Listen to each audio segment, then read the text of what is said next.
Well, we're just in time to open the floor for questions. It is now 11:45. This has been a fascinating discussion to me, even though I'm familiar with everything you all have said, because every time I hear you talk, other issues arise that are very provocative, and other problems arise that there's insufficient attention paid to solve those problems. So anybody got any questions? All right, Nicholas and Ryan, do we have any questions from our listening audience? Nicholas? None so far on the the Justice Beat Facebook page. Okay. Ryan? Also, not any questions on my end as well. Okay. Does any of the interns have questions? I actually do have a question now.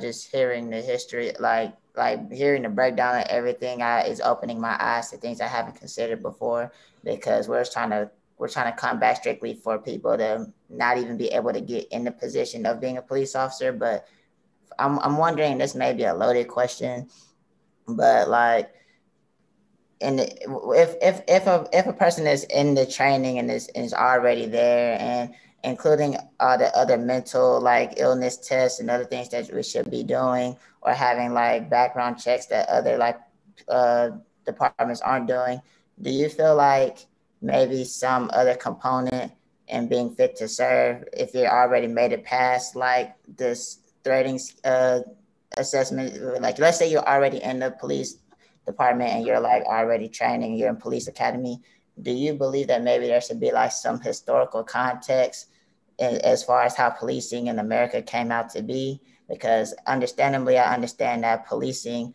is the cornerstone of America, like in our society as a whole, because you need police, like without it, it'll be chaos and disarray. However, I don't think people understand the transition from like policing that you try to make it be today, from the historical connotations of oppression that it originated from African Americans. So I was just wondering, as far from like a historical context, what is your opinion from it being in that standpoint, that maybe there should be like some overarching history of sorts? And I know that's really loaded, but I'm just wondering what y'all would think about that.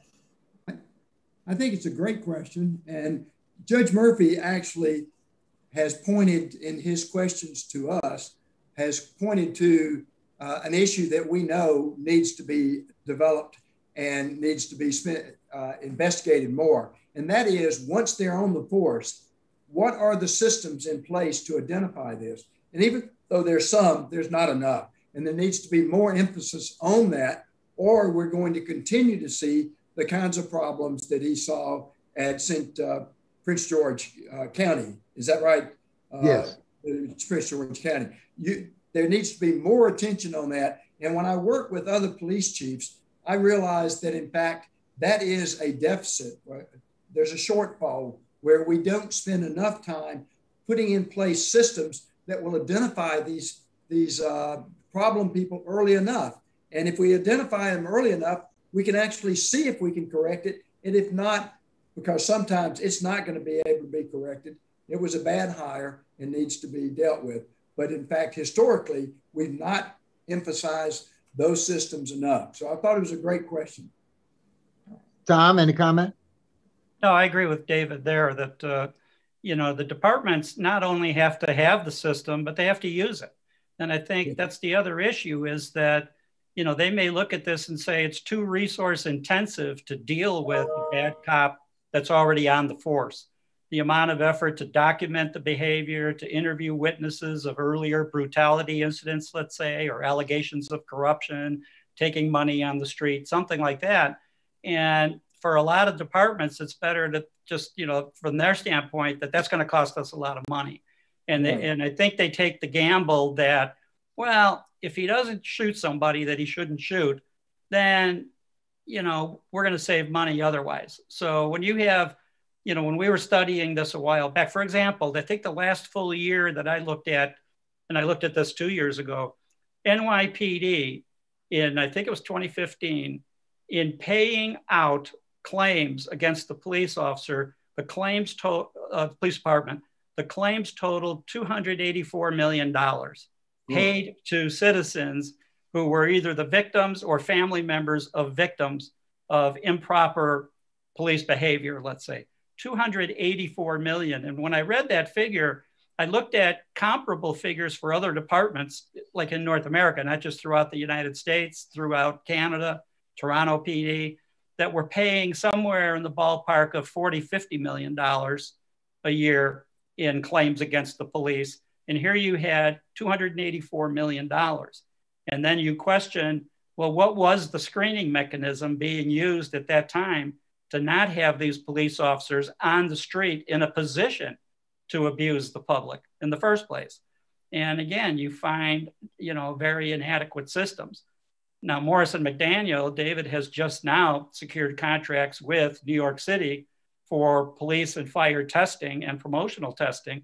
That's a big step in the right direction. How many lawsuits have been settled up till now where they didn't have an adequate system in? Now, one of the big problems in policing is police perjury. And when Baltimore City's police department was investigated by the Justice Department, the conclusion was that there was widespread police perjury in Baltimore. And that's not any different than what we hear about urban or rural police departments in generally, that, officers feel that for a number of reasons that they can lie and get away with it, because we have this phenomenon that a lot of citizens don't understand why a police officer would lie. And they don't have a ready answer when they're on a jury. And so they tend to believe the lies. Baltimore has the reverse problem. We're so used to it that we have a hard time getting convictions when the evidence is primarily police testimony, because we're familiar with the phenomenon. So how do you prevent lying police officers from getting on the force? There's a culture involved here too. It's the blue wall of silence. Yes. And that means that when police officer A, who was involved with a group of, say, 4 police officers who went to the scene and made an arrest, when he lies about the circumstances of the arrest, everybody else has to fall in line and adopt the lie because of the nature of the culture that we see developing in these police departments. How do we get rid of that? Well, you have to deal with it. I think you have to, where you uncover cases like that, prosecute the people that may have been involved in the lie or the cover-up. I was on CNN talking about the Laquanda McDonald shooting in Chicago a couple of years ago. Now, since then, there's been a made-for-TV movie about it. But in that particular case, Laquan McDonald is carrying some kind of a knife, and he's puncturing tires in different parked cars. And he's strolling down the dark street, and you hear the police yell at him to, go to the ground, stop doing that. And you don't see everything. Even cell phones are hard to pick out what might be going on behind that. In any event, 2 shots are fired. Laquan McDonald goes to the pavement face down. Then what you hear is 14 additional shots pumped into his lifeless body on the street. No effort to call an ambulance, no effort to try to revive him or save him, nothing. And the police officer, so I'm on the air talking about that. And I said, well, the first 2 shots, there might be some explanation that we can't see. There might be something that's gone on behind the scenes or something, maybe. I didn't think so, but it's possible and would need to be investigated. But I said the 14 additional shots were first-degree murder, and that officer is going to be charged. But one of the things that came up in that investigation was that you had the mayoral candidate in Chicago cover up the video of that, not want it released because he was running for re-election. You had police officers in that district later fill out the forms on behalf of Officer Van Dyke. So he didn't even do his own police report. And that's when the big cover-up comes in, that McDonald was resisting arrest and he had to be dealt with. And it was just a complete lie. Now, I don't know since that time if any of these other officers that helped to cover up the event and perpetuate the lie, whether they were ever dealt with, I don't know. Officer Van Dyke, in fact, was prosecuted and convicted first-degree murder. As I said that day, the first day I was on the air with that incident, I said those 14 shots constitute murder, and I received a lot of, disgruntled messages from people. How can you say that without knowing all the facts? I said the facts are that body is laying on the street, motionless, appearing to be lifeless, certainly no longer a threat, and then receives 14 more shots. And the medical examiner in Cook County said all 16 shots went into the body. Mm.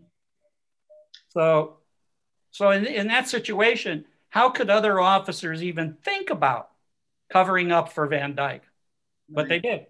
And because the culture is so entrenched that police officers fear reprisal from officers either who were involved in the incident or generally when they don't play that kind of ball. That's true. If you look at the movie, for example, from 30 years ago or 40 years ago, Serpico, where Al Pacino plays the New York detective that basically blows the whistle on the amount of corruption going on. Later, when Serpico's on the street trying to make an arrest or gets into some situation where he needs backup, they didn't even back him up. So Serpico had, he almost lost his life several times because the other cops wouldn't help him. Right. And so, yes, you've seen that going back a long time where that kind of happens. Now, the other thing that comes up too, if I could add this, in the early 70s, there was it was almost like a political movement that the criminal justice system had gone too far to protect the rights of criminals and that police officers had to do something to try to tilt justice back.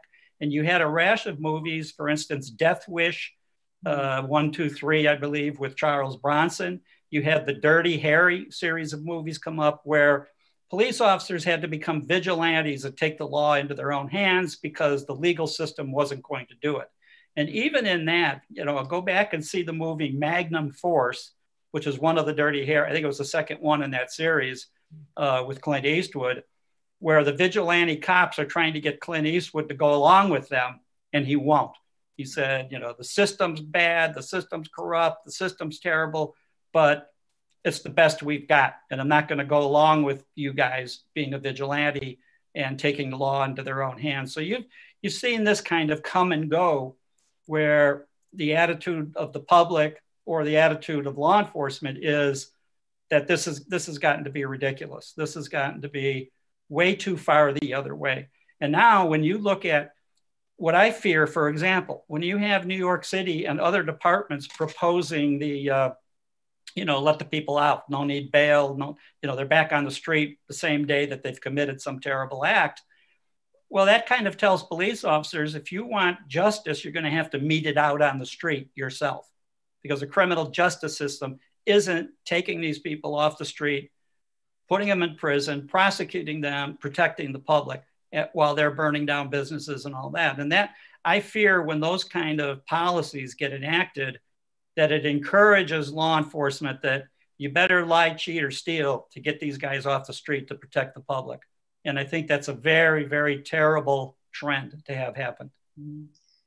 Judge Murphy, we do have 2 questions and we're at the 11 o'clock hour. We have 2 questions from viewers. One from a question that has to do with how can the general public begin to get involved in advocating for reforms in the selection area, the selection and recruitment of officers and proper testing? That's an excellent question. And part of the answer is having programs like this. Right. And for that, I commend you for having this type of show. I think it's the first time that it's been discussed on television in a comprehensive way. There have been bits and pieces about it, but we have to have public discussions of this. So I think this may help to get the ball rolling.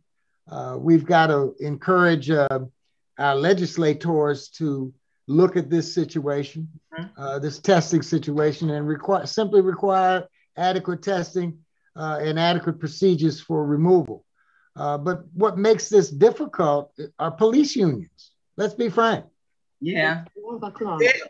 And they are uniformly opposed to across the country to these kinds of proposals. And so maybe it's time to balance the scales here with some citizen outcry.